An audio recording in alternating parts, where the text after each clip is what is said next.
to build ocean fisheries. And for the Philippines, our dream is to have to restore the abundance of fisheries in our country. So this is our theme, and they say it's ambitious, but I'm sure you'll be as inspired as we are in seeing some wins for our ocean. So in the State of the World Fisheries and Aquaculture Report of 2020, it says that sustainable fishery management is the key to ensuring food security. And looking at the situation in the Philippines, if we don't do anything about it, the future is going to be dire. So we're still one of the top 12 wild capture fishery producer in the world, but already 45% of stocks overfished. In fact, for scientists in our country, it's two-thirds of our fishing grounds are already overfished. And there's really a decline in the stock production. But the good news is policies had been in place and are now slowly being implemented. And I will share this later. Okay, so this was what we saw of the Philippines when we came in 2014. Pervasive illegal fishing that happened, very weak enforcement of laws. I think Philippines is known for its very progressive environmental laws, but if laws are not implemented, they're really empty. And there's another issue with the destructive fishing and habitat and our habitat. So these are some of the issues that the government faced, and this is the formula of Oceana. And even before joining Oceana, I was also a strong believer already of this. Law has to be there. As I've mentioned, the law is empty if it's not um, enforced or rights are not asserted. Then, of course, science pushing a lot um, of pressure upon the agencies to already have science-based management. And Oceana has staff for all of this. We have media people. There are three in our staff. We believe strongly that communication is very important to get the message across.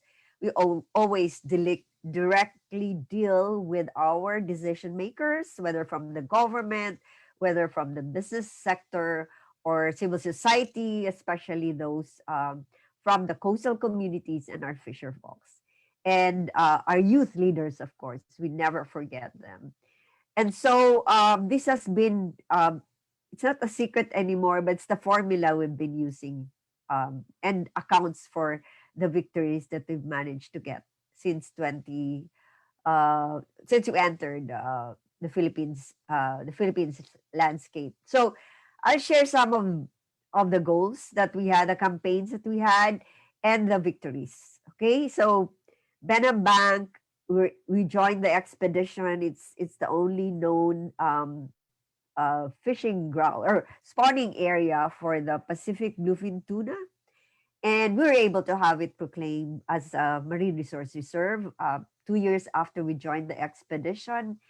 And then banning bottom trawling, there was no implementing guidelines, and we were able to partner with the Department of the Interior local government to issue the guidelines together with the Department of Agriculture and commercial fishing in Tanyan Strait. We were able to get a policy requiring vessel monitoring for the protected area in 2018. And we also established the online platform for reporting of illegal fishing, and this is the Karagatan Patrol. We were not able to get data, up to date data from the government, so we thought, why not establish this online platform? And we have been getting more than 3,000 subscribers right now for this.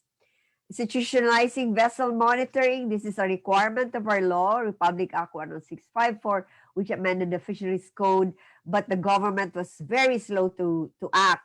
In 2016, we already did pilot testing that the technology works, And 2018, we didn't see the political will. We went to the Supreme Court to compel the Department of Agriculture, Bureau of Fisheries to do its job. And in last year, the Department of Agriculture Secretary approved the rules on vessel monitoring for all commercial fishing vessels in the country. Such a big win.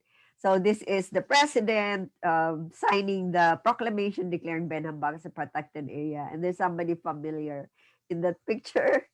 And of course, these are the guidelines. So I'm just sharing the policy issuance and the Karagatan Patrol, of course, which is very much like a change, a game changer for the fight against illegal fishing. We show the results of apparent nighttime fishing happening through the VIR's satellite data.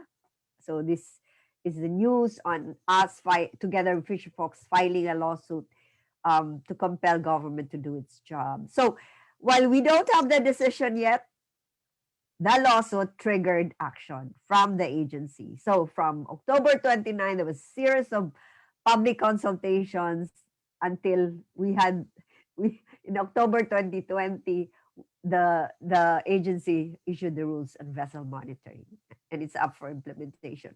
So these are our campaigns. Our campaigns are very specific and time bound. It's either a win or not. So these are we have milestones, guideposts for us to be guided upon. So protect sardines, of course, is the most important fishery resource in the country. We were able to have the secretary sign the National Sardine Management Plan. So we now have that. And commercial fishing, well, vessel monitoring will definitely help in ensuring that responsible fishing behavior happens. In the Philippines, municipal waters are reserved for our fisher folks, small fisher folks, from the coast up to 15 kilometers, but pervasive encroachment of commercial fishers have really contributed to the fisher folks being considered as the poorest among the vulnerable sectors in the country. So now we have an expedition, even with COVID, we continued our expedition following the safety protocols, of course. And my God, we have a very pristine Panaon Island. The covers describe us from good to excellent. So it should be protected. And we have filed a lawsuit to stop destruction of mangroves because an airport is planned to be constructed, and ban single-use plastics and an ongoing battle with the government because there's a law, RA 903, 20 years old and still not being implemented. Okay, so well, this is the policy issuance for the rules on vessel monitoring and the sardine management plan. So these are interventions to really come up with science-based management of our fisheries and participatory at that. So the entire country is now mapped into 12 fisheries management areas, which are science-based, participatory, and decentralized. So we started this in 2016. We believe in that dream that this will happen. So we called for a workshop among our leading fishery specialists. So that's why they were all wearing Oceana shirts, but we had two Oceana staff there. And that started the discussion to come up with reference points, harvest control rules for us to be able to find solutions for the declining stocks and restore abundance in our ocean. So we are in a good place now. Okay, so of course we recognize the efforts and congratulated the government for finally doing its job. So we see the establishment of fisheries management area system as a very good intervention to make our oceans healthy and vibrant again. It is decentralized. It was a problem before because everything was through a centralized agency in the Bureau of Fisheries. And now all of these 12 have management bodies. They have science advisory group largely constituted of members from the state colleges and universities who put in the recommendation for interventions to the management board, consisting of members of the national government agencies, the local governments unit, uh, the fisher folks, and other NGOs, as well as, of course, the industry. So, what have we been doing? Well, the COVID has also given us the opportunity to be like Superman or Superwoman. Since we cannot go there and fly and stay in the hotels, we used really to the maximum the use of the internet. We reached out to all the 12 fisheries management areas body, and we were successful. We came up. So these are among the officials. The backdrop is the world famous Mayon volcano in Bicol. We adopted this area, Fisheries Management Area 7, as our pilot area as well. We have a memorandum of agreement. So they are all happy that the management board was constituted as of December 2020. There were 8 out of 12 fisheries management areas which already had management bodies, but there were only 3 out of 12 which had functioning scientific advisory group. So it's still a lot of work still need to be done to help capacitate as well our stakeholders. So these are the roles of the scientific advisory group. This is the first time we have this mechanism, and that's why from the very beginning we really believe that this will work and really pushed hard for this to become a reality. So I'm sharing some of the activities that we did before COVID, and we did simulation, enforcement operations, capacity training for even our judges and prosecutors. We partnered with the Philippine Coast Guard and the Bureau of Fisheries to show simulated enforcement operation for them to appreciate and understand how tough a job it is to be enforcing out there in the ocean, especially during nighttime. And I think we were able to have participants who really did have a change of heart and has prioritized the suits involving fisheries violations of fisheries laws, unlike in the past when they would just easily dismiss the same. Okay, so what we did, we came up with a compliance monitoring tool. We wanted it was a form of a pressure to our government to ensure that the management board and the fisheries management area system is implemented. So we had a scorecard. This is an endeavor of the civil society organizations in the country. Of course, Oceana led it, and we came up with this. And so the results, we had to go through every civil society organizations who wanted to participate, and I think the output was really good. So all of this webinars, it's like every day we had this and working it with several agencies and officials. And the result was the government even appreciated what Oceana and other NGOs are doing. The scorecard was like an outline of their mandates that they need to do. And that really strengthened the partnership that we had. So even if we filed a case against the Bureau of Fisheries, they didn't take it personally against us. They knew that we had to do it. And we managed to have this good relationship that we had that we have now with the various stakeholders, including the Department of Interior and Local Government and Department of Environment and Natural Resources. So I should mention him. He's now the Assistant Director of the Fisheries Bureau for Operations. He was still a director of uh, Region 8 in Bureau of Fisheries. Dr. Juan Albaladejo was really a pivotal change agent in the initial establishment of the fisheries management areas. Um, his region was part of, I think, four fisheries management areas, and he was able to galvanize stakeholders to form the management boards for all of this. And on the right, that's Attorney Rhea Iray. He's a young lawyer, but so brilliant and dedicated.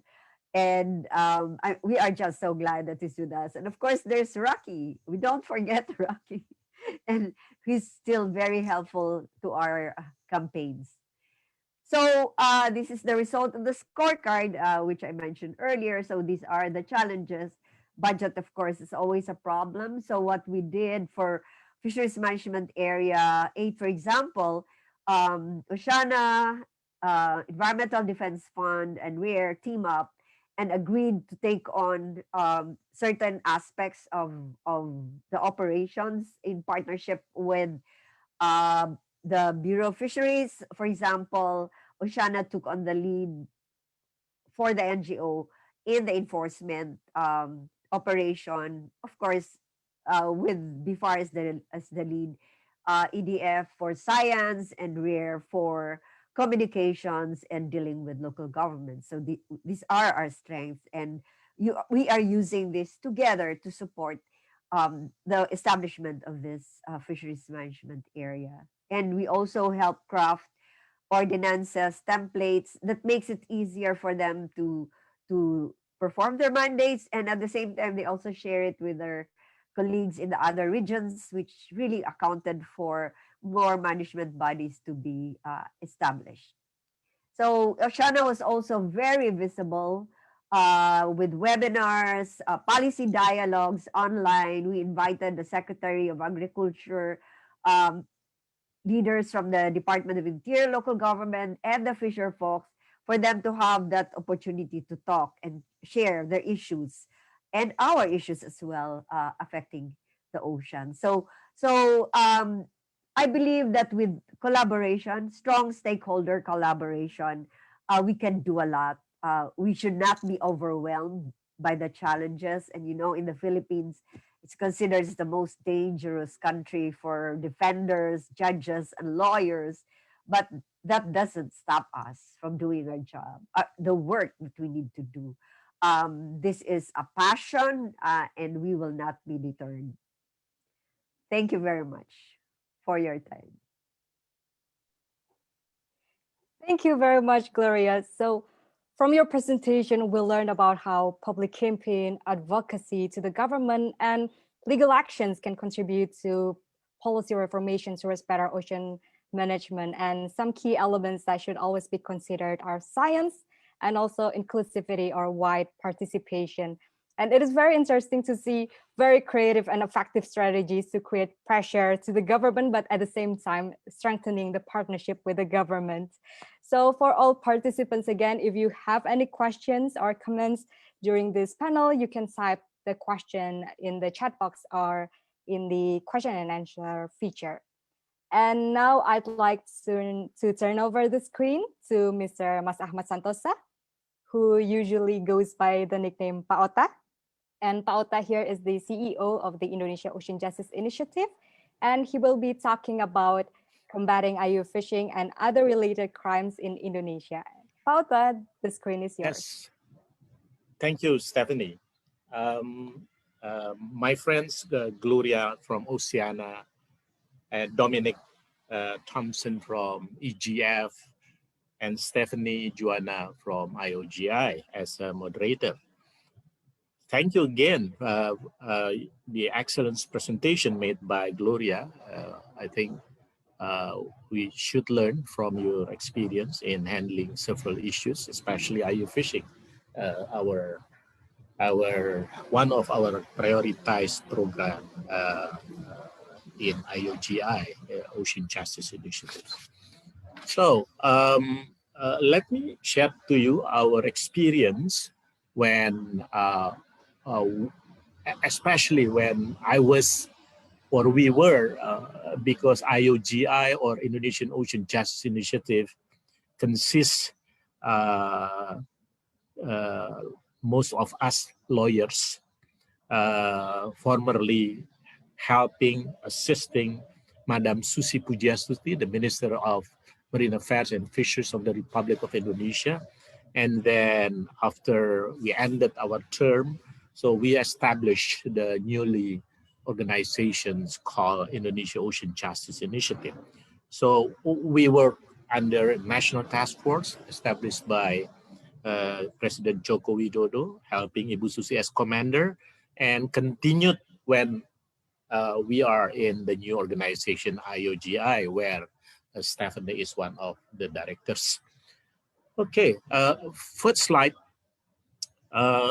This is the greatest challenge in building sustainable ocean economy. I think as we are aware, the total value of global ocean assets from marine fisheries, mangroves, coral reefs, seagrass is estimated to be at least 6.9 trillion US dollar, according to WWF, Global Consulting Company, and University of Queensland study. So that's the value, very huge, but in the same time, we are facing serious challenges, as you could look at in this slide actually. So I think most of you already familiar with these challenges. Next, second slide.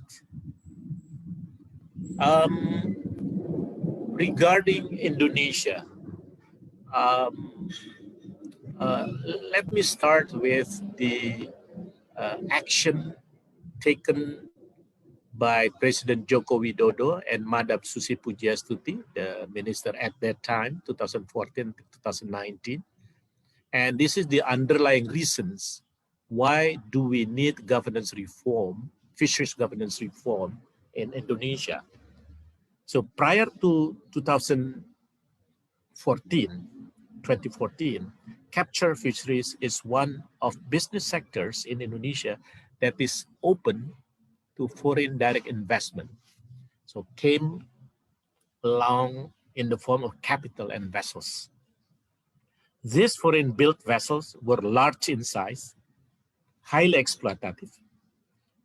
And in fact, our small scale fishermen were lost in the competitions.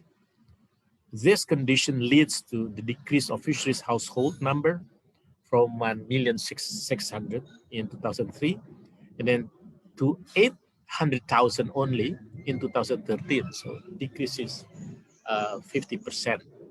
So this is according to National Statistics Bureau data. Indonesia fish stock was under high pressure, with majority of the species were under fully exploited or overexploited status.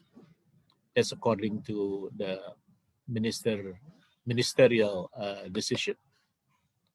Sorry. The total number of vessels owned by foreign-owned fishing companies in Indonesia on paper is 1,132 on paper. However, the number is roughly 4,000 to 5,000, and somebody mentioned, no, this is more than 5,000, probably approaching 10,000, with size around 100 to 600 gross tonnage for fishing vessels and 600 to 6,000 gross tonnage for carrier vessels due to illegal duplication of license. So on paper and in reality is quite different number of fishing vessels owned by foreign fishing companies. Various crimes took place during the operation of the foreign-built vessels, like illegal transshipment, smuggling, arms, drugs, people as well, and illegal fueling. In order to gain maximum profit, foreign-owned fishing companies employ traffic crews. These victims are human trafficking, work for 20 till 22 hours a day for years with poor working condition and unfair salary or even unpaid. Compliance audit policy implemented or instructed by former Fisheries Minister Susi Pujastuti to identify the compliance level and the pattern of behavior of the foreign-owned fishing companies and to unveil the criminal networks and modus operandi behind the fishing businesses. Findings from the audit serve as the basis for the development of new policies on capture fisheries, as well as for the basis to take enforcement action, which reflect the principle of sovereignty, sustainability, and prosperity. That is according President Jokowi Maritime Mission Statement, and of course, rule of law and due process of law principles. So this is the initial step of fisheries governance reform in Indonesia.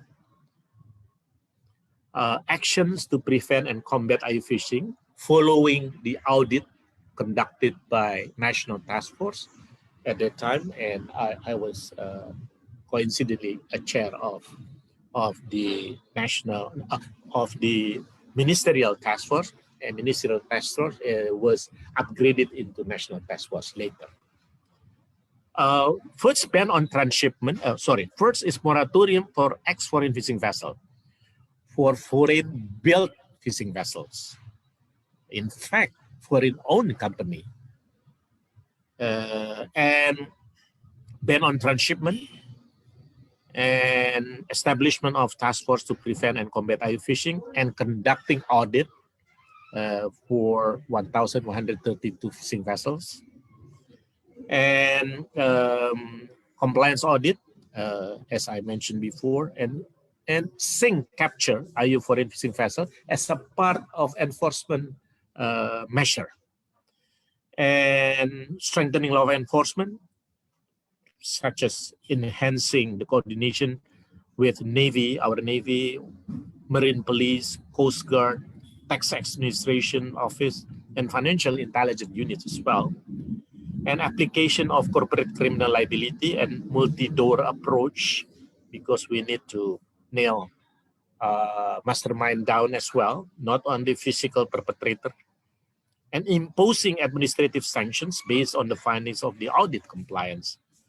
So, and also we develop roadmap to improve governance of fisheries business. So, in general, roadmap to improve fisheries governance. Next slide, please. You can look at these steps here from the affirmative policy prohibition of foreign fishing vessels and ecosystem-based ecosystem fisheries, AIFM, ecosystem approach fisheries management-based licensing system, and improvement of monitoring, control, and surveillance and enforcement as well, and improvement of human rights protection, food safety and traceability as well. And also we are emphasizing the importance of conducting international cooperation for the implementation of sustainable fisheries and eradication of transnational organized fisheries crime. So this is the result of compliance audit conducted by the task force together with Ministry of Marine Affairs and Fisheries. So the result of the audit, so we conducted 7 months, March until October 2015. 100% of 1,132 ex-foreign vessels, ex-foreign fishing vessels in Indonesia violated the applicable laws and regulations. So severe violation, 769 vessels, average violation, 363 vessels. And we revoked business license 15, fishing license 245, river license 31, and suspended fishing license 35, river license 26, and warning letter as well. And in the same time, we were conducting prosecution, criminal investigation for prioritized cases. Yeah, next please. In short, this is what we could see yeah, with our satellite. These two pictures are comparison of the number of foreign fishing vessels operating in Indonesia before and after 2014. The decline in the number of foreign fishing vessels, bottom left, is the impact of a moratorium on fishing by foreign fishing vessels built overseas, and a ban on foreign vessel operation in Indonesia, as well as tough enforcement measures. So, Arafura Sea, fishing ground 718, which was once dominated by foreign and ex-foreign vessels. This is in the circle red color, operating in the Arafura Sea, fishing ground 718, is now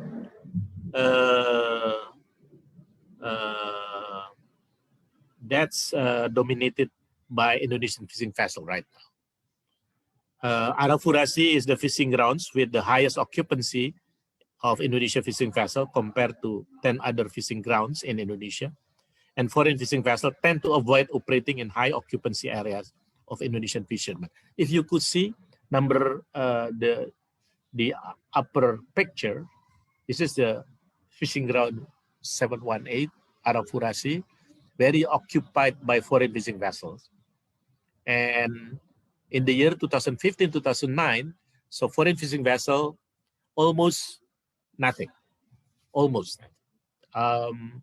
But dominated by Indonesian vessels in that area. If you look at graph, this is below, foreign fishing river vessel Indonesia water based on AIS data. It's decreasing drastically after after October 2014 until 2019 at the end. Yeah, next please. But we are still facing, struggling with the threats. See, already threats, not potential threats. The 2 days threats to Indonesia's border areas, actually. If you could see in the picture. The picture number one, the upper side, threat of illegal fishing at the border fishing ground 711 North Natuna Sea, 716 Sulawesi Sea, 717 Cendrawasih Bay, and 718 Arafura Sea borders. Threat of illegal fishing at Malacca Strait, fishing ground 571, and North Natuna Sea 711 is due to its position bordering with Malaysia, Vietnam, and the 9 dash line claim by China. The picture in the below, this is produced by Overseas Development Institute in UK, reported, published to 2020. The threat of Chinese distant water fishing fleet in Indonesia's borders, 2017-2018, at fishing ground 572 Indian Ocean, 711 North Natuna Sea, 716 Sulawesi Sea, 717 Cendrawasih Bay, 718 Arafura Sea, and 714 Banda Sea. If you could see that's the threat that requires our patrol, fishing vessel, government patrol, and our enforcement apparatus should conduct control or supervision regularly. Next, please. So Indonesia is also a part of a global community to combat transnational organized crime in the global fishing industry. So this is a foreign fishing vessel arrested by Indonesian government for fisheries crime, 2014 to 2019. Silver Sea 2, this is the Thai vessel, fishing vessel. Viking, this is stateless actually. Huali 8 from China. And STS-50, stateless, but owned by Russian businessman. Fuyuanyu 831, China. Haifa, this is Panama's flag, and Nika, Panama's flag, and then Sunrise Glory, and Benjina, this is human trafficking related cases. So we arrested, and in coordination with the global community, for example, Interpol, particularly, and Australia,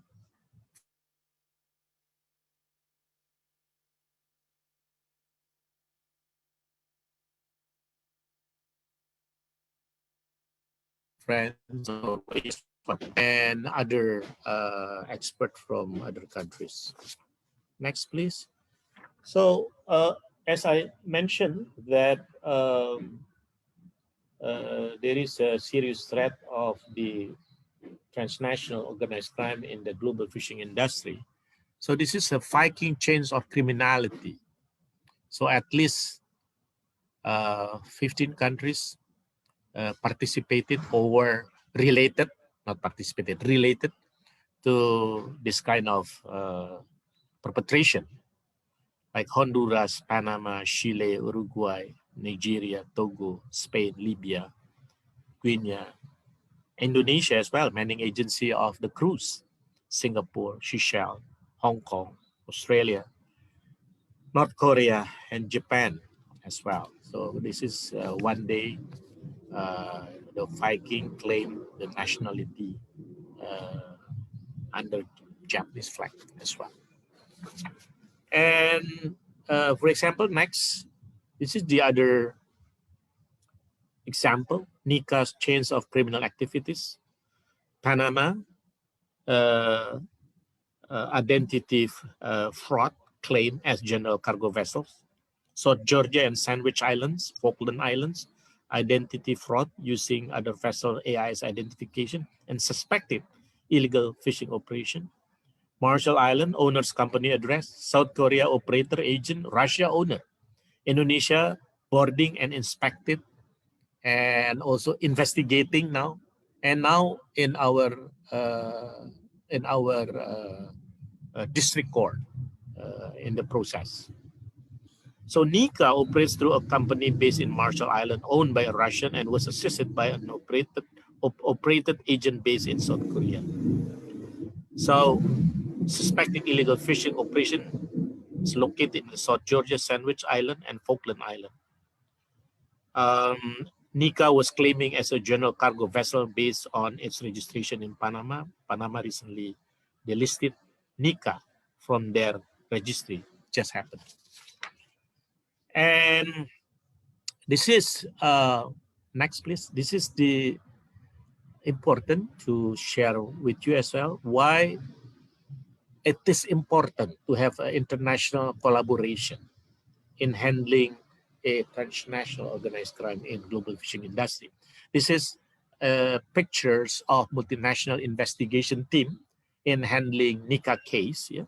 So we invited experts from USA, Panama, UK, Interpol, Indonesia, Australia as well. So we already conducted 3 meetings. So we call it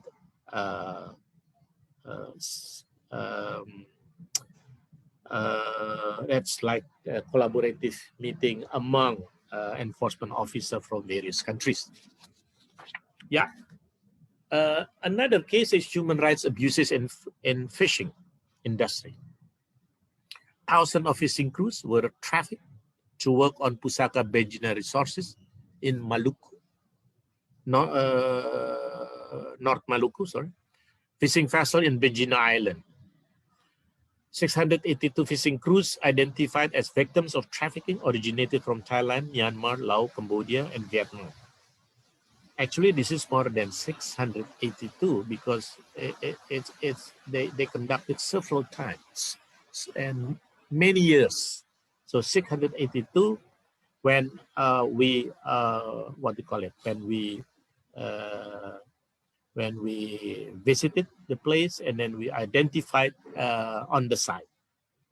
They endured physical and mental abuses, working under poor environment and only paid with poor salaries.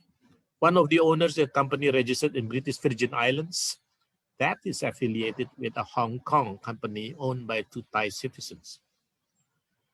Most fishing vessels in Benjina were built in Thailand and using at least Indonesian, Thai, PNG flags, caught fishes from Indonesia. It's then transshipped to Thai River in the PNG waters. So, next please.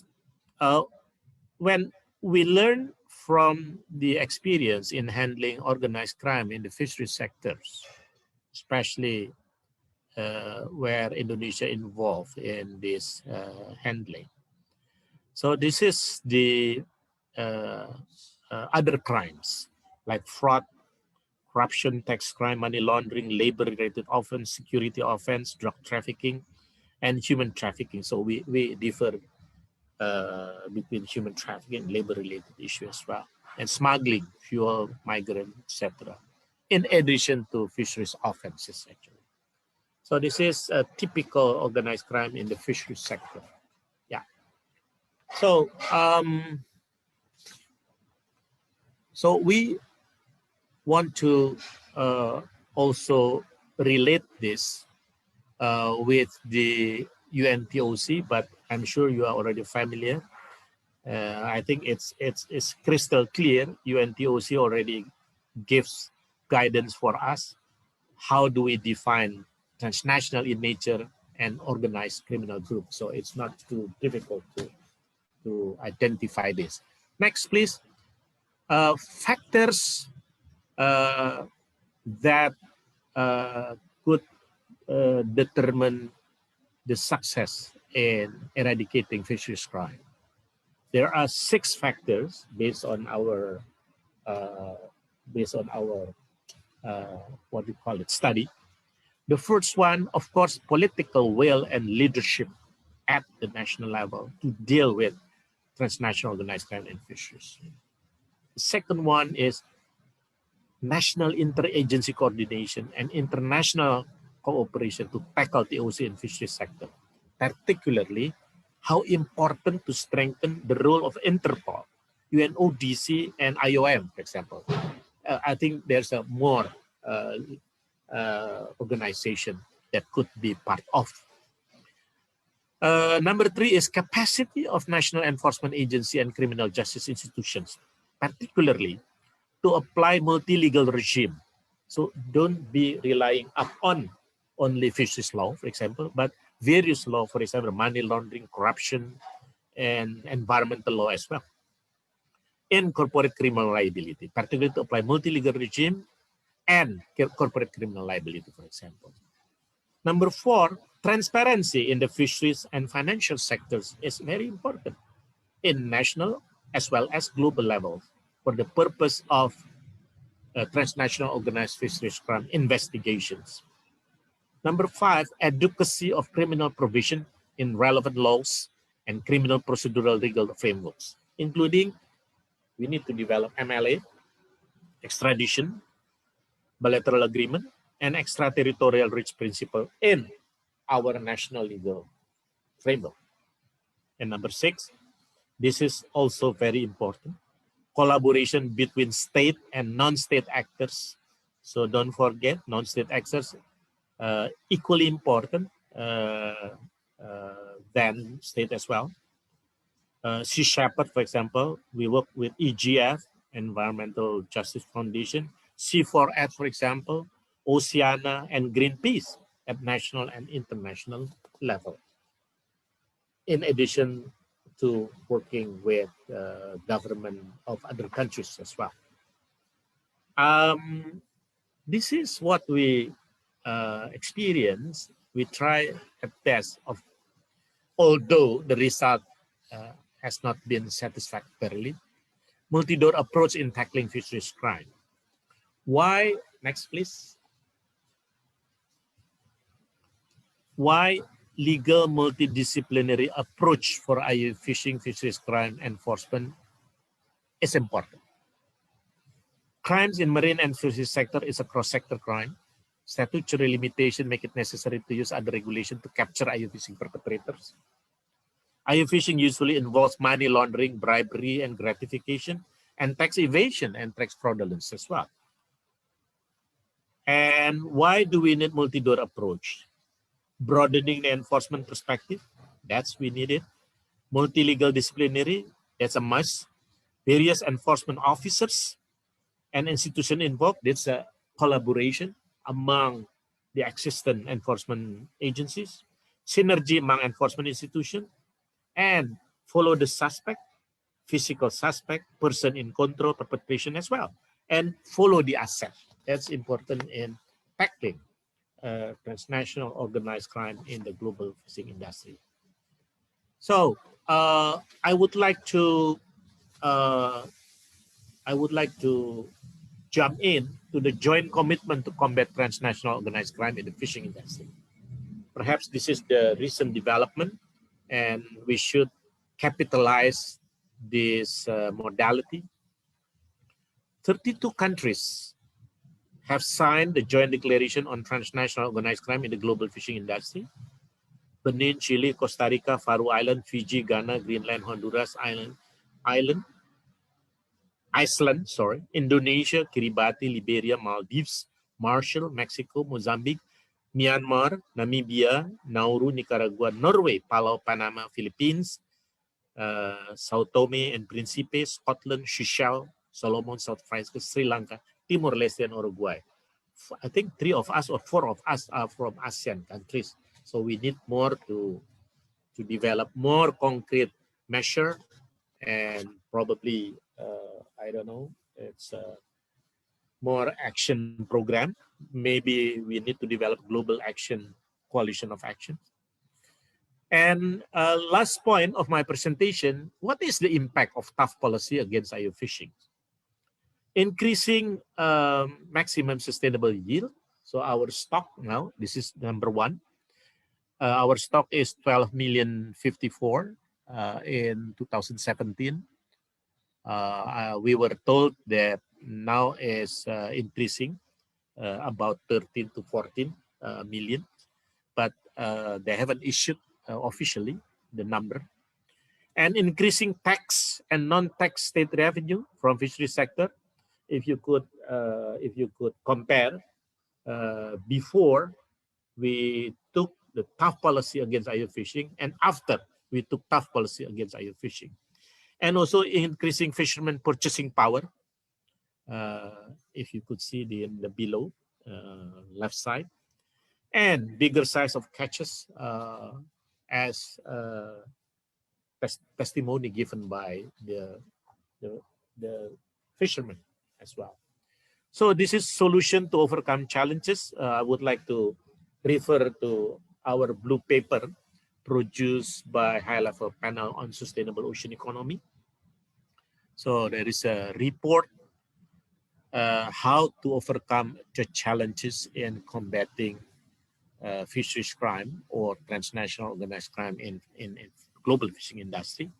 I think report to the UN General Assembly on connection between illegal fishing and organized crime and fisheries. This is very important, the connection.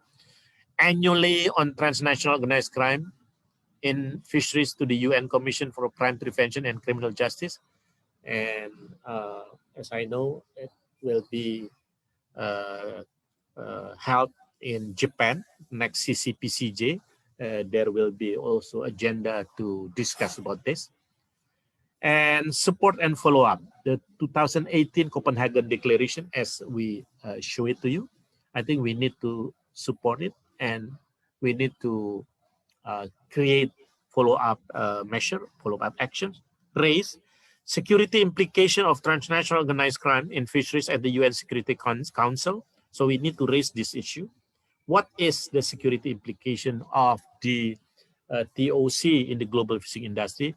And participate in regular international knowledge sharing forums in OOC, UNOC, our Ocean Conference, UN Ocean Conference, and World Ocean Conference, and others as well.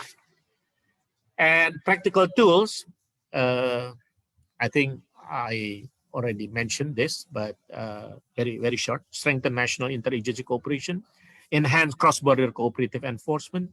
So review our legal frameworks in a national level, and engage in skill training, capacity building, community-based crime prevention strategies, and corporate social responsibility. So how civil society also engage the industry, fishing industry, to to to to to engage, to carry out corporate social responsibility for sustainable diversity. And last point is support research to understand the causes, nature, scale, and impact of organized crime in fisheries. Thank you very much. Sorry for longer than we took. And thank you for your patience. Thank you very much. Thank you for the presentation about that. We saw some concrete actions to effectively combat illegal fishing in your presentation, and you emphasized on the importance of political will, national interagency cooperation, international cooperation, capacity building, transparency, and also law enforcement that can bring justice and create deterrent effect. And our next speaker is Mr. Dominic Thomson, the Deputy Director and Project Manager of the Environmental Justice Foundation Thailand. And Dominic will be talking about IUU fishing and ocean transparency in Thailand. Dom, the screen is yours. Thank you very much, Stephanie, and thank you to Ariel and IOJI for facilitating this session and for having me here today. So I'll just go ahead and share my screen. So I'll be talking about IUU fishing, illegal, unreported, and unregulated fishing, and the need for transparency in Southeast Asian fisheries. And I'll be focusing very much on Thailand, but also maybe drawing in some case studies from Vietnam and our work in Indonesia as well, demonstrating that this is a transboundary issue and it does need regional cooperation to really tackle this endemic problem. So just a little bit of background about EJF. So we are an international organization and we're headquartered in the UK, but then we have satellite offices around the world. So myself based in Bangkok, we also have an office in Jakarta and in Taipei and also in South Korea in Seoul as well. And across East Asia and Southeast Asia, our focus is very much on combating illegal fishing and human rights abuses. We see very much that these two issues are very interlocked with one another. It's very difficult to separate the two. And especially in Southeast Asia, we see that this transboundary nature of the crimes really warrants this regional approach that both Gloria from Oceana and Pak Ota touched on in their presentations. So here in Southeast Asia, we've been in Thailand since 2014, Indonesia since 2017, and really been investigating Vietnam's illegal fishing situation since 2018. So really, we've been looking at combating illegal fishing and this intersection with human rights abuses. And as an advocacy organization, we always tend to focus on the very high level advocacy. So meeting with governments, so Deputy Prime Minister, for example, here in Thailand, ministerial level, to try and advocate for changes to fisheries legislation and labor legislation to eradicate these crimes. And we try to work both at this advocacy level, but also at the field. So doing these in-depth investigations into these crimes to expose the nefarious actions of individual vessels or even companies, and then bring that to light and show how a lack of transparency in supply chains has really led to this situation in the first place. So, as I touched on earlier, we work very much on the principle of using investigations and investigative reporting to draw international attention to these issues. We also make films that draw together testimony from victims of human trafficking and forced labor to try and demonstrate the far-reaching nature of these crimes and the impact that it has on these fishermen who often come from neighboring countries. So in the case of Thailand, you have crews coming from Myanmar or Cambodia. In the case of Indonesia, we also have Indonesian workers going to work on Chinese, Taiwanese, and South Korean vessels, often being abused and exploited on board those vessels as well. And across these fleets, there's always this common theme or this lack of transparency that's enabling all of these crimes to proliferate. So as I've already touched on, these two issues are very much interlinked.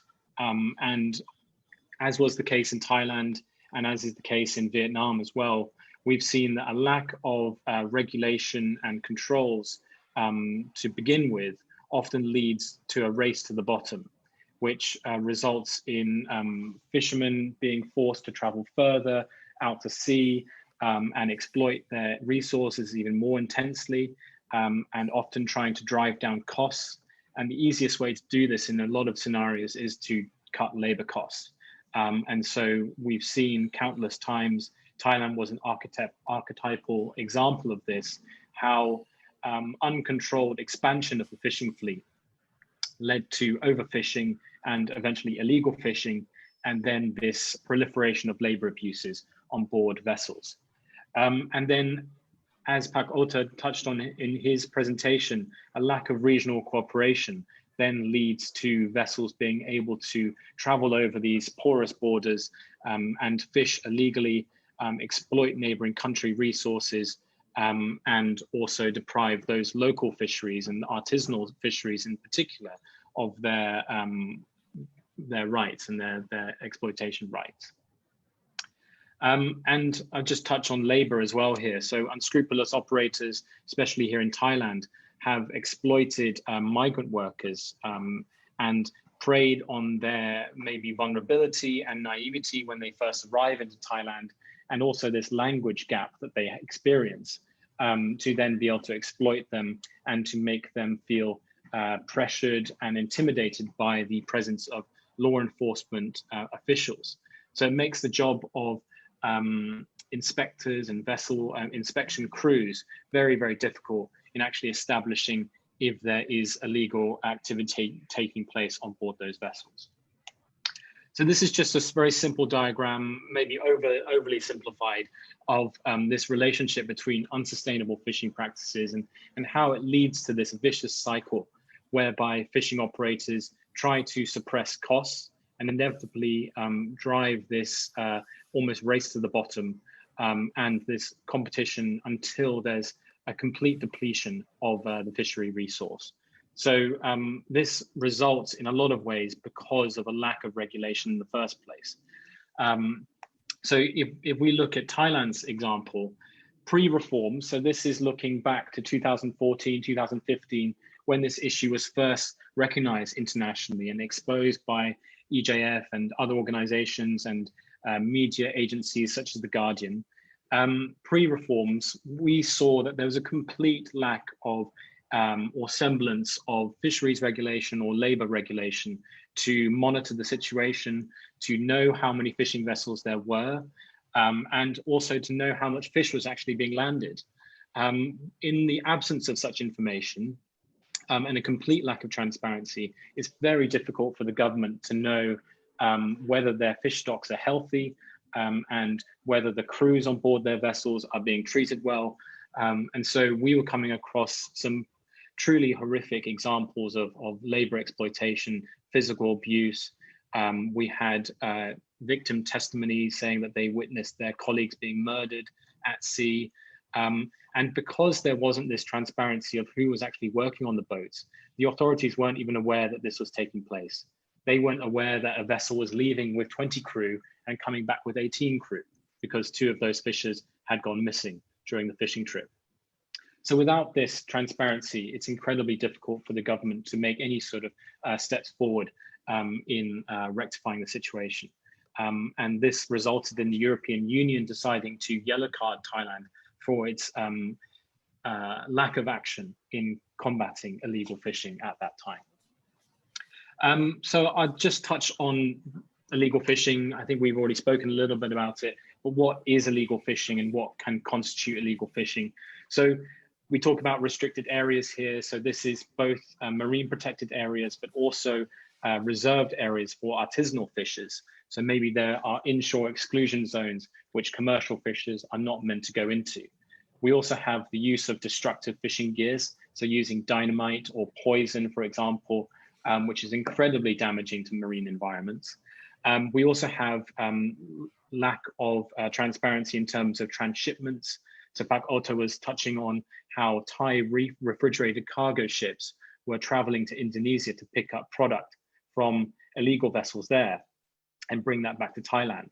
So these vessels were potentially transshipping illegally and then transporting this fish and maybe under declaring it as well when they turn up in Thailand. So again, another indicator of IUU fishing is misdeclaring or under declaring your catches, maybe to exploit fishing quotas or tax evasion as well. So we also had Thai vessels encroaching into neighboring countries, and this was because fish stocks in Thailand were almost completely depleted.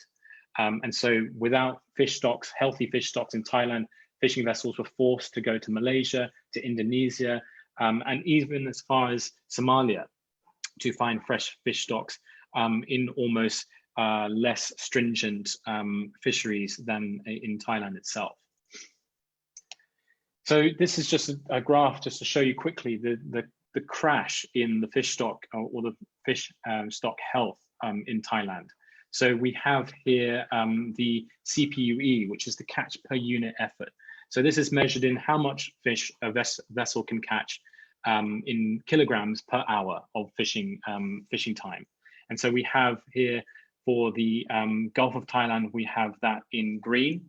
And for the Andaman Sea, which is the other side, we also have that in red. So you can see how there was a massive crash in CPUE in the 1970s up to the 1990s. And we've got maybe a very small increase now since 2015 as the regulations have started to really kick in and have the intended impact they're meant to. So this just really illustrates that this was all linked to uncontrolled growth in the fishing sector and complete absence of regulation. So since 2015, I talk about pre-reform. So what's happened since then? So Thailand has taken substantial steps. And so we're very open about that and very proud of what Thailand has been able to accomplish in the last couple of years.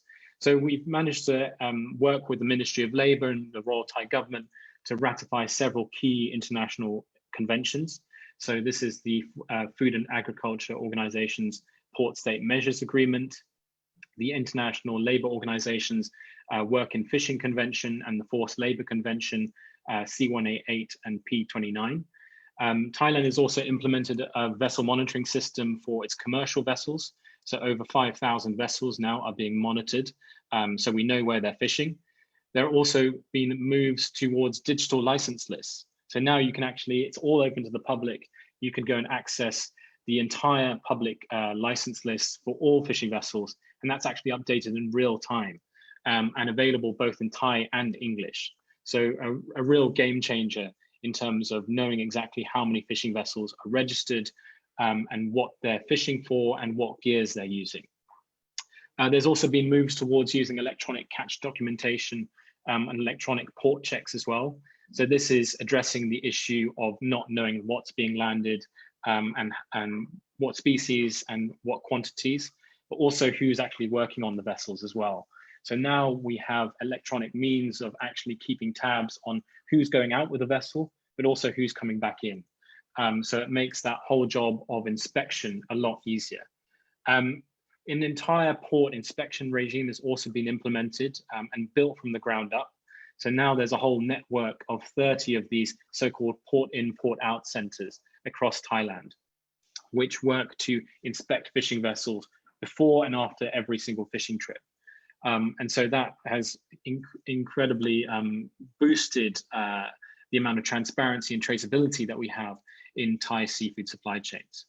And then finally, we've also looked at expanding at-sea inspections and patrols, and even deploying undercover patrol tactics.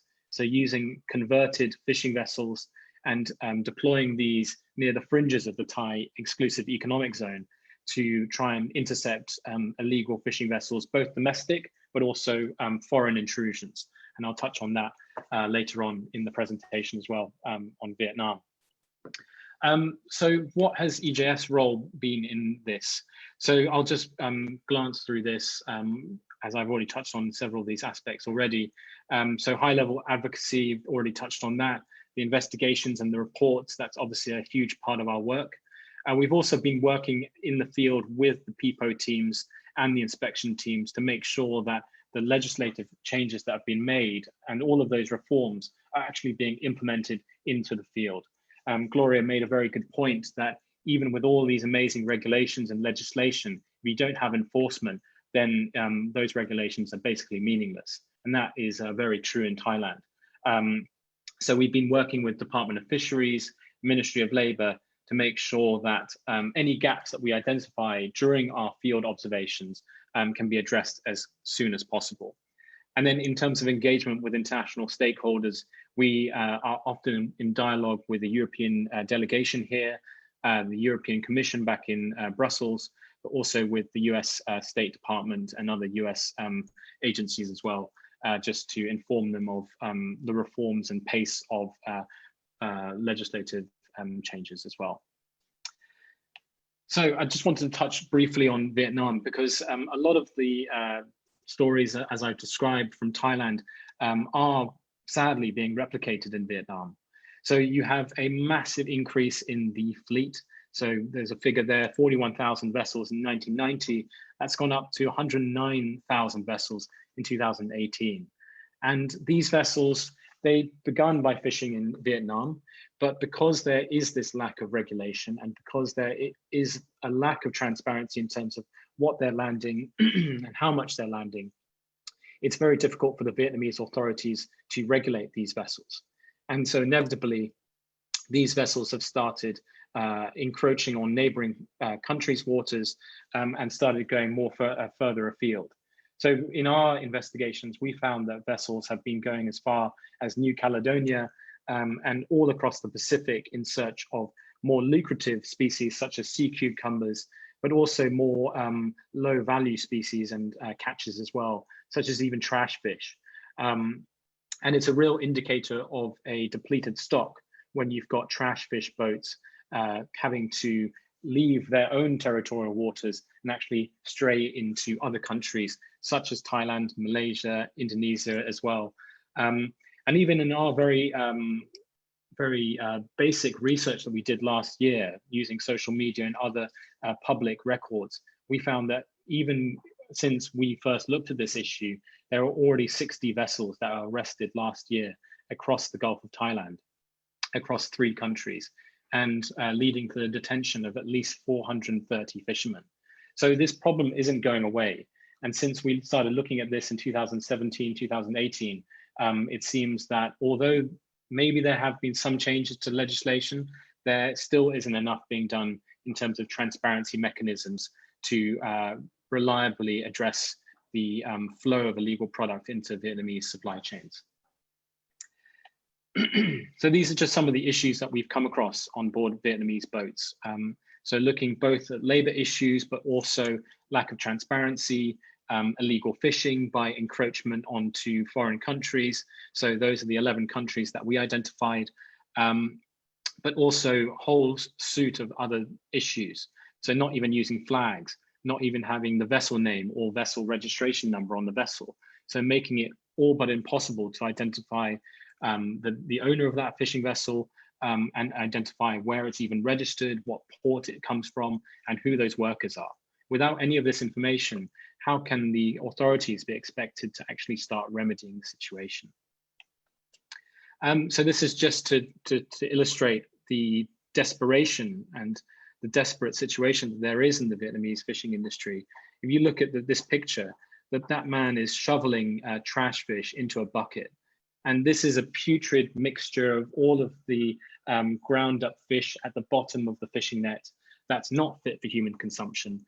And this is often used for making fish meal. And then fish meal is then used in a whole suite of different animal feeds, such as poultry, pork, and also shrimp feeds. Vietnam is aiming to massively expand its aquaculture industry over the next couple of years.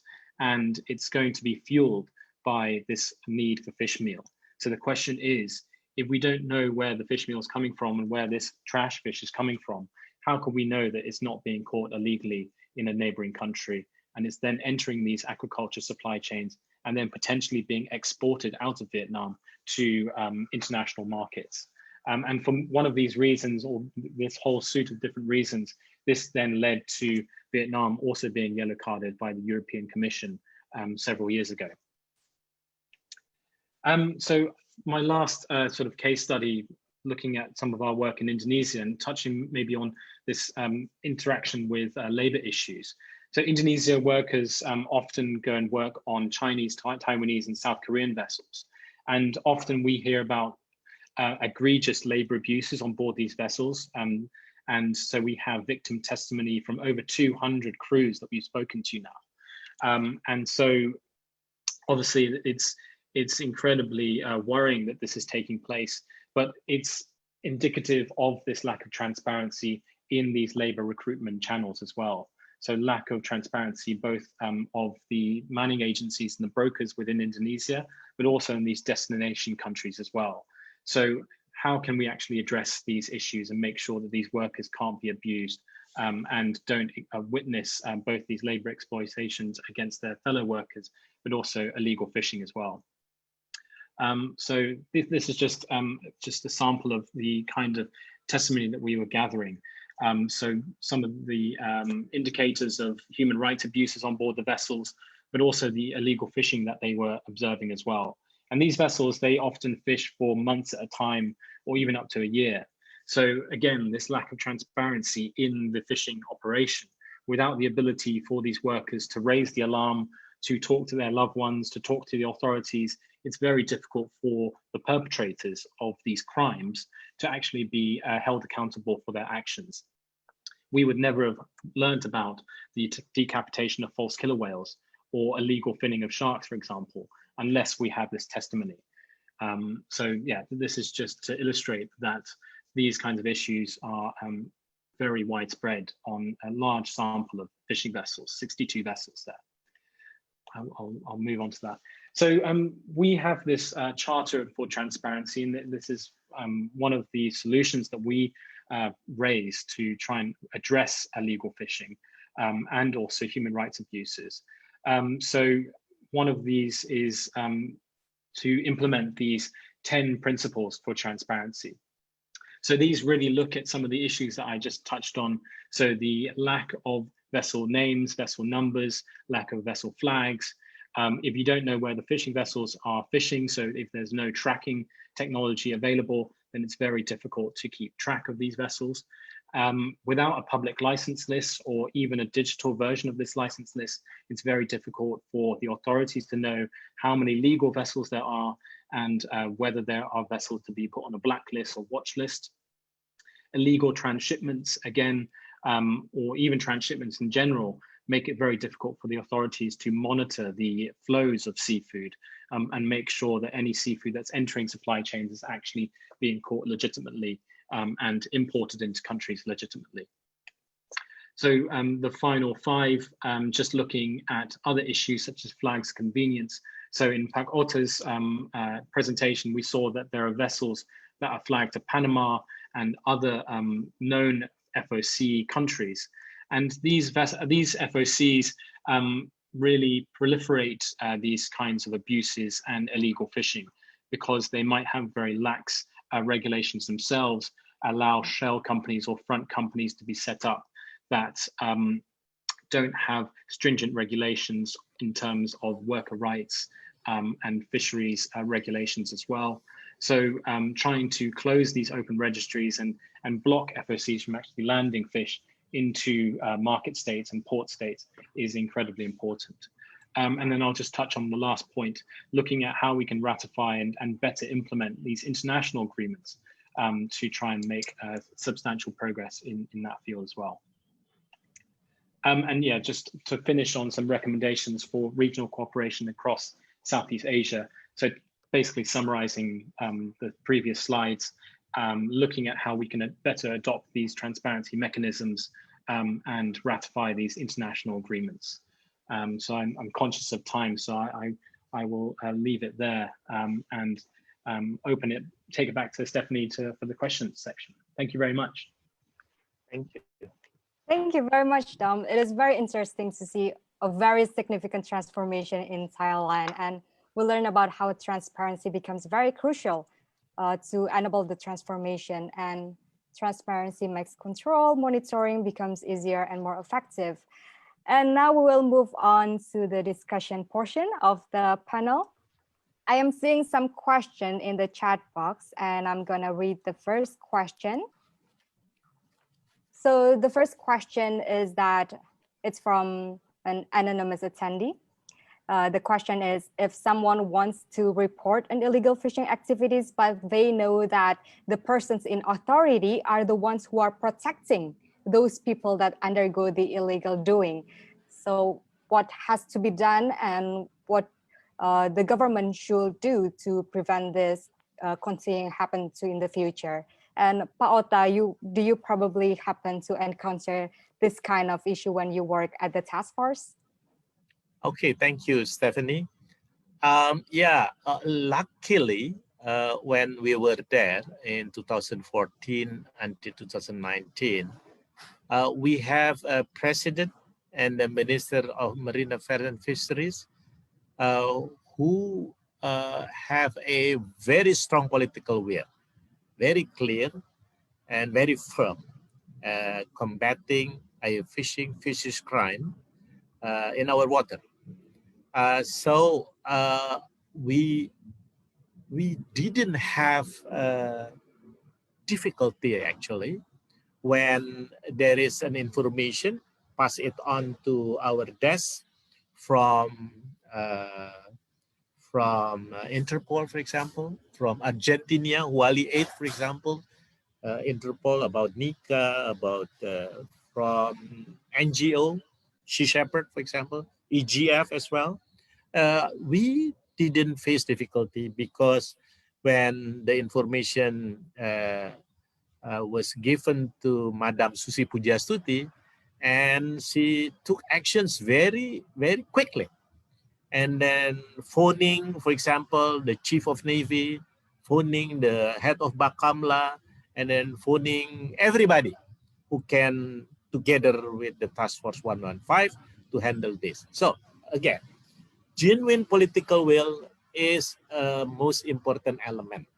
And I think the integrity within government is very important thing to combat IU fishing without without discriminatory treatment. That's what I could share, Stephen. Yeah, thank you, Pak Ota. And I'm trying to see any similar questions here and trying to conclude into one question because we do have a limited time remaining. And I think there are some questions regarding local communities. So Gloria, do you probably want to share about your experience? How do we empower local communities' role in ensuring a better ocean management? Yes, that's what we are doing now. We are really meeting even federations of fisher folk and doing enforcement training for them, capacity building. We want them to know that there are tools for accountability. So we were able to have this fisheries law compliance audit done by the Department of the Interior local government, and it's now part of the program of the department as a monitoring tool. So now we're working with the department to accredit fisher folks to validate, because this is a self-assessment tool to validate the report of the local governments. Another is really, our laws are really for inclusive governance. We have so many mechanisms for participation of our communities. We have fisheries and aquatic resource management councils, but what is happening, some of the local chief executives, maybe because they own vessels, they assign fictitious NGOs to represent in the council. So if there are reports of such, or even no councils being established, that's a ground for accountability measures against local chief executive. So what we're doing now is really helping empower our local communities for them to know, to realize that the law is there, that they have to learn to assert their rights, but that we are supporting them. I think that matters a lot, that they are being supported. If I can mention the case we filed to stop an airport project, two fisher folks joined us in the campaign. There were lots of pressures for them to withdraw the case, but they stood very strong and determined to continue with the case. So what I'm saying is, if they know they are supported, they are very courageous to assert their rights, and I want to see more of that happening in our country. Yeah, thank you, Gloria. And the next question is for Dominic. So Dominic, there's a couple of questions about VMS, and I think one of the questions that that's really making me interested to hear your answer is that in Myanmar, the requirement for VMS is quite new, and how do we deal with fishing vessels that is not obeying the VMS requirement? Yeah, that's a challenging question. We've come across that issue here in Thailand as well. And so one of the ways that we've tried to address that is to use new emerging technologies. So using infrared sensing radar that can actually penetrate clouds. It can be used to detect vessels that are maybe dark. So dark meaning that they've switched off their AIS, which is the satellite tracking beacons, but also the VMS as well. And so if you match up the VMS data with the infrared data, then you should have a pretty good idea of who's meant to be there and who's not meant to be there. And that technology is still emerging, but it is getting more effective and more precise. And then there was another question about about VMS in Thailand. Just to clarify, we don't have access to it, unfortunately. VMS is often a very closely guarded secret, but Indonesia has led the way in that respect. They have made their VMS data public via the Global Fishing Watch program. So you should check that out. That's open to the public. There was a question, sorry, that was about C188 from my recommendations that maybe I could just address very quickly. So C188 is the International Labour Organization's convention. And it might seem odd that we're recommending something that would tackle illegal fishing, but we see that because the issues are very much interconnected, that if you elevate workers' rights, so you improve their access to food, water, medicines, working hours, working limits, then you can actually tackle illegal fishing at the same time through better port measures, better at-sea patrols, and better access to worker information as well. Yes, thank you very much, Dom. Paota, Gloria, and also Dom, I have a couple of questions that I need to address because this is really important for us to build a stronger cooperation in Southeast Asia. So do you see any opportunities for Southeast Asia countries to work together in achieving the SDG 14 targets, and what are the priority actions? Can we start with Gloria? Thanks for the question. You know, ASEAN as it is, our representative in the ASEAN still has to reach out to stakeholders, and even if we reach out, we see a wall. Maybe it's high time we have this initiative. This conference now might just trigger a closer collaboration among non-state actors and with state actors who encourage or who believe in such collaboration. So for all you know, this may be the beginning of such a dream becoming true.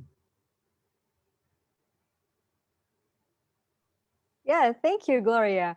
And the next one is Paota.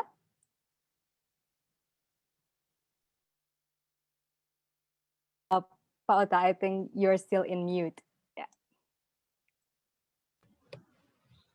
Okay, thank you, Stephanie. I'm delighted actually when I look at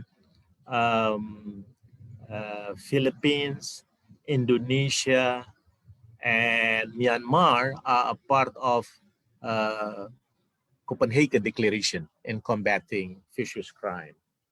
I think that's the first positive step. Yeah? So we could work together. So three of us, maybe plus Thailand, I'm sure, and Dominic can approach the government of Thailand as well. Four of us to initiate program, concrete program, and in cooperation with the IUUF network, anti-IUF network established in ASEAN Secretariat, Stephanie. So I think, yes, we can do it in the auspices of implementation of target SDG 14, which is under expectation, actually, the result. Thank you.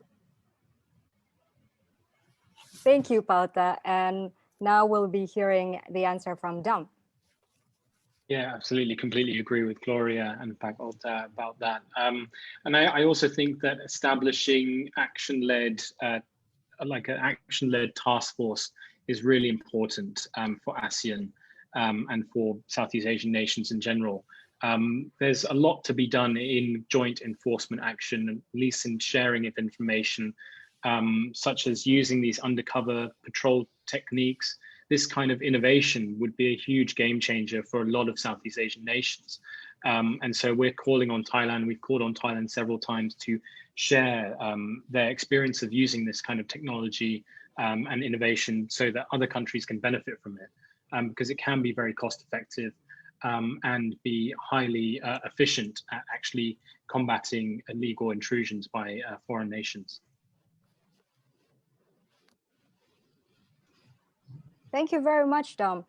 So unfortunately, we only have 2 minutes left, so we are unable to answer all the questions, but it has been a very great discussion and we've gathered some great ideas. The speakers have suggested some concrete actions points for a more healthy and secure ocean, as well as a more sustainable fisheries, especially in the ASEAN region, which are elevating the role of science, empower the roles of local communities, promote public participation, enhance closer non-state actors across nations, promote transparency, enhance international cooperation, and also ensuring and supporting stronger law enforcement. And thank you very much to all the speakers today. And thank you everyone who have participated and asked questions and give comments in the chat box. We apologize that we cannot address all the questions. And this is an initial discussion, and hopefully it can be followed by a further discussion on how to realize the action points proposed. And with better collaboration, we are optimistic that we can create a sustainably managed ocean for our generation and future generation. A massive appreciation for Ariel that have organized this panel and the whole event.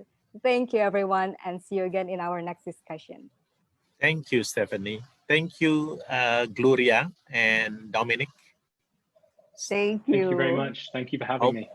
Yeah, thank you. Hope we could see you Yeah, in we the near should have future. future collaboration. Yeah. Professor Benbur. Professor Benbur is here. And Matthew. And Professor Kok Keng Lian is here as well. Hello. Rocky. Nice to Hi. see you. Hi, Rocky. Hi. Nice to see you all. Yeah. Nice to Thank see you you. very much. Thank you very Thank much, you. Pak-Ota. Thank you. So everybody is here. Thank Yes. you. Hi. Thank you, Stephanie, for that excellent panel. Thank you for all the panelists, Golly, Dom, and Pak-Ota. We are now very close to the end of the conference. So let me just start by saying a few notes.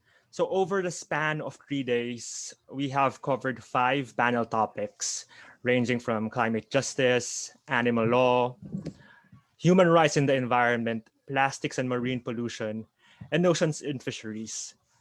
We've also had 2 virtual networking sessions, 1 workshop, and the Ariel Environmental Lawyer Award. These activities were participated by around 1,000 registrants coming and going throughout the event. Now, throughout this week also, we've seen so many exciting discussions, as you've seen, and we wish we had more time to cover all these discussions. We certainly recognize the clamor for more activities like this, specifically for ASEAN, and we can't wait to tackle more issues in detail.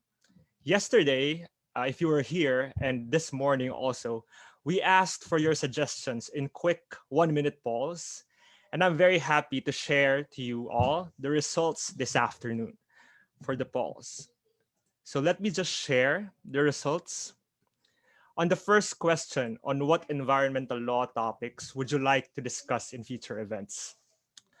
So if you can see the poll results on your screen, it seems that there's a clamor for more climate change topics. And the second one is human rights in the environment, then waste management for the top three. There's also a lot of clamor for ocean sustainability and biodiversity as well. So thank you for participating in this poll. And there's another poll that we ask. The question is, what kind of activities would you like to have Ariel facilitate for these environmental topics? And these are the results. So from you guys, you voted more seminars and webinars, more conferences, and more master classes by professors and experts.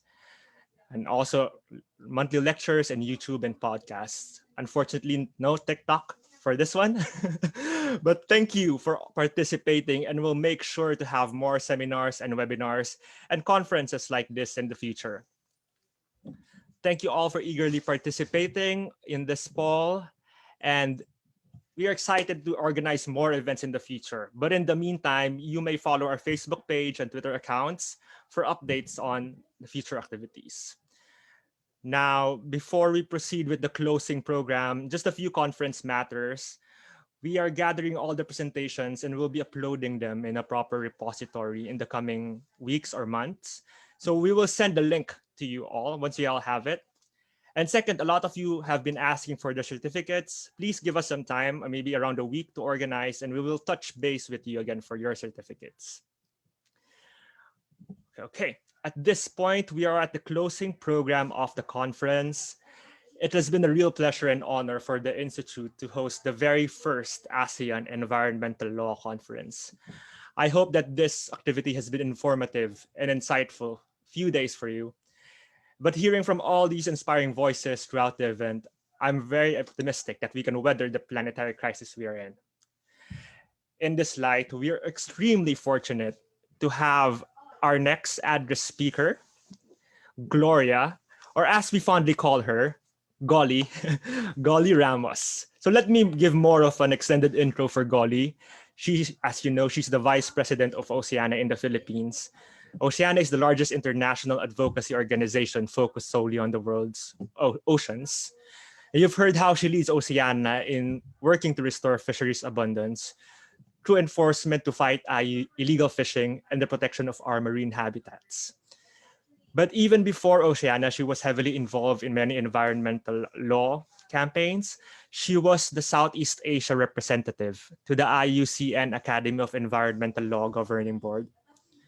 She was also a faculty member of the University of Cebu's College of Law, and she co-founded the Philippine Earth Justice Center, a nonprofit which institutes environmental cases and uses accountability tools to promote good governance while assisting in stakeholders' compliance with environmental laws.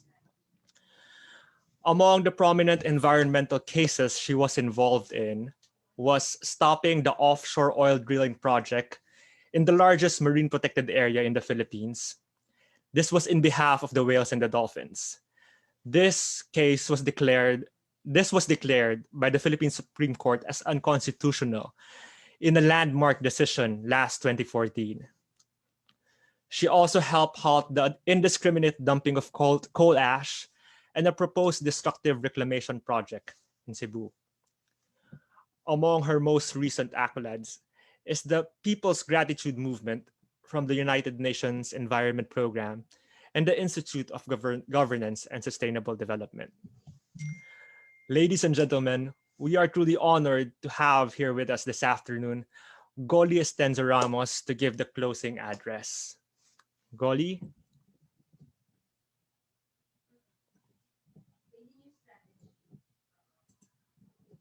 Sorry, I was cut off. So not my fault. Okay. It's such an honor to be requested to speak before you today. I'm sure everyone agrees. This has been a very enriching conference for all. And you know, this very important first ASEAN Environmental Law Conference deserves repetition, at least on an annual basis, and count us in to be part of the working team. You would want this, and more stakeholders will definitely be enriched by this event. So the past 3 days brought in sharing of experiences, lessons learned, and of course, best practices. We all face a common enemy with names such as greed, corruption, injustice, impunity. And with more reason, we should work together, collaborate, because if we give up, then nothing is left for our future generation. So I'm so happy to be part of today's discussion, the panel on oceans, and a hearty congratulations to every one of you who's part of this, and to the very strong and dedicated team from Ariel, led by Matthew. Thank you very much. Thank you very much, Goli. Thank you for that rousing address. You have continually inspired many environmental advocates, including me, of course, and have set an exemplar of what environmental activists aspire to be. Now, allow me to end the conference by sharing a bit of our experience and giving my thanks to everyone who has made this possible. When we first conceived the idea of the conference in Ariel, we wanted to focus on hope during these challenging times. The pandemic has taught us many things, but I think the one thing it highlighted is how closely the well-being of human societies are interconnected with the health of the natural world. Our collective experience with the crisis has required us to rethink on how we relate to the environment. At the center of this equation is the important role of environmental defenders, who hold a vital part in peacefully ensuring the protection of our planet. We hope, therefore, that this event has been occasion to not just share stories and exchange ideas, but more importantly, give hope for us to act and become environmental defenders in each of our own communities. We hope that we have contributed meaningfully to the conversation to address the many environmental challenges of ASEAN and the planet by cultivating a strong environmental rule of law. So just my thanks to all. For the 1,000 participants who joined throughout the 3-day conference, we're hopeful that we've provided some answers to your questions, if not created even more questions. And we hope to bring more issues to the fore in the coming months. To the speakers, panelists, and moderators, all 25 of you, thank you very much for sharing your time, insights, talent, and expertise. We are extremely lucky to have learned from renowned legal experts and movers in the field of environmental law. We are also privileged to have honored Attorney Irom Asan and Emeritus Professor Ko Leng Lian for the Ariel Environmental Lawyer Awards earlier for their significant contributions to the field and giving inspiration to us all.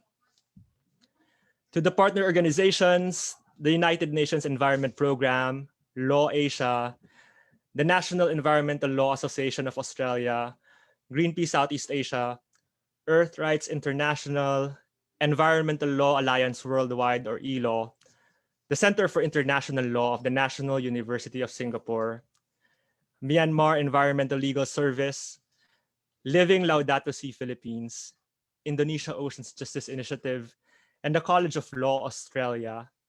Thank you for your continuous support, and we look forward to more collaboration in the future. To the Ariel team, led by its director, Matthew Baird, Paulo, Pum, Surabi, and Susu from Philippines, Thailand, and Myanmar, thank you for your exceptional work in making this conference a reality. It's the vision of REL to foster networks and collaborative approaches to environmental problem solving. So we will be continually working with environmental defenders, lawyers, partners, students, and law councils to develop the environmental rule of law in the region, and also to recognize champions and facilitate the exchange of knowledge and best practices. So please stay tuned for the next activities, as we do have a lot of things lined up for this year and beyond. Again, on behalf of the Institute, I would like to thank you all for joining the first ASEAN Environmental Law Conference, Stories and Solutions in Challenging Times. Please have a great day, and we hope to see you in the next one. Yay! Thank you all. Professor Boer, thank you very much. Thank you. Good to Thank see you all. Good to see you. Professor Ko Keng Lian, Matthew. Long time no see. It's great to see you. Great to see you, Matthew. Yeah, yeah. Rocky, thank you very much. If we could get to Indonesia, we'll come and visit. Yes, yes, surely. Welcome. Or maybe next year we'll be giving you an environmental law award, yeah? Right, next year. Thank you, Gloria. Thank you, Golly. Dominic. Thank you, everybody. Stephanie. Thank you. Bye-bye. Have a good See you Good weekend. to see you all. Bye-bye. See you all. Thank you. Thanks. Cheers. Hey.